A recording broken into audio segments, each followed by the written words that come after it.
Hey guys, Papa D here, and we are not on the range. This is going to be a little bit of a different video. Right now I'm sitting on the swing in the barn and bringing this to you. So this is going to be a much different video than what we're used to. This is preparations for Hurricane Ida coming in on the Gulf. We have, looks like we're going to be in a direct hit on this one. This one's definitely not going to miss us. And we've got to be prepared for Category 2 winds on our place, and that means some preparation. So I'm in the barn right now, and the first thing that I have to do is make sure I have a little bit of power. And I know this thing is old and antiquated, but got it in 1992 whenever Hurricane Andrew came through. Little 5,000 watt Generac generator, and I backfeed in the barn, backfeed to the house, and I have a transfer switch. And that takes and gives me lights throughout the house, ceiling fans, and keeps the refrigerator and freezers going. So like I said, this one's going to be a different type of video. I'm going to take you down into the bayou and my low water crossing, making sure the culverts are clear so as much water that comes through can take and move on out.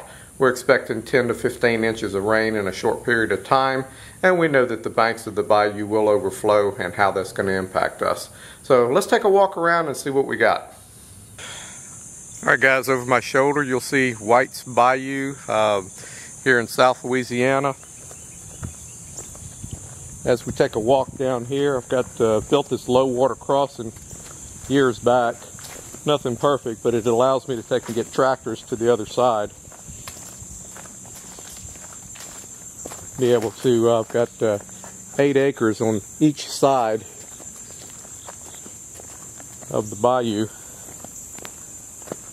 And my main concern right now is making sure that the 2 8-foot diameter culverts that I have in place are clear. Right now you see very little water. We've definitely got a lot of banana spiders everywhere. But it's as clear as it can be, so it's going to move a lot of water through it. We also know that with that amount of rain that is coming through, that we are going to have it's going to come out of the bank by probably 100-120 yards. Still not going to affect me as far as the house, but it's definitely going to affect the range.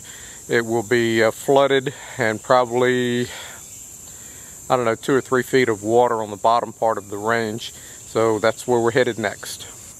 Alright, on the range, things are looking kind of bare. I've got everything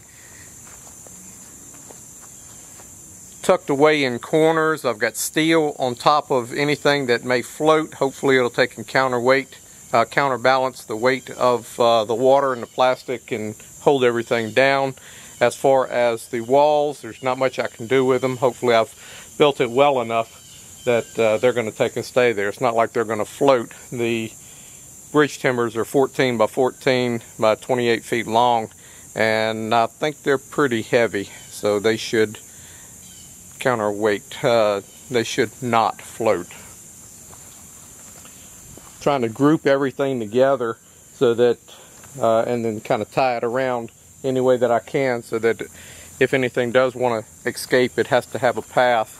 Using my pepper popper targets to hold things down, hold down this barricade wall as I get prepared for what is to come. Again, definitely a different video. Trying to take in all my plastic barricades, walls that I've built, and then all the tables. I've got them all tied together so that hopefully everything will take and stay around.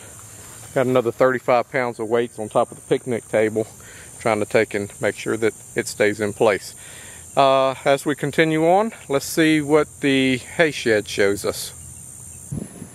Alright guys, we call this the hay shed because we had horses at one time. I've been out here for 19 years and been out of the horse business for the last 8.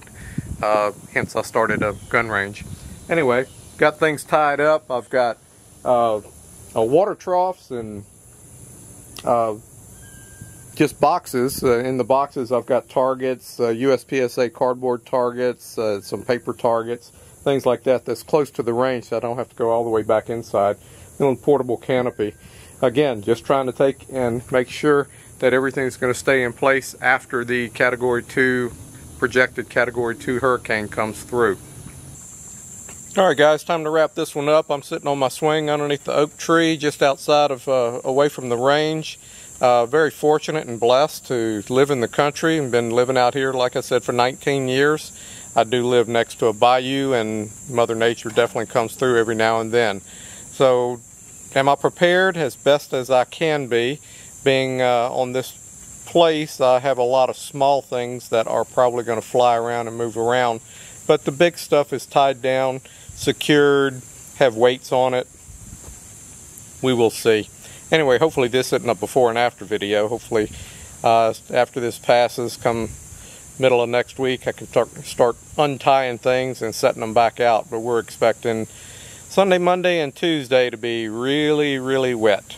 And the water flow and the flooding that will occur will probably be over the next week after that. So probably not going to have many videos. Probably for the next 7 to 10 days. I will be headed to the LSU game, leaving on Thursday. Looking forward to that, especially if anything happens here. Anyway guys, I appreciate you watching. Thank you so much for watching this to the end, and I will see you down the road on the next video.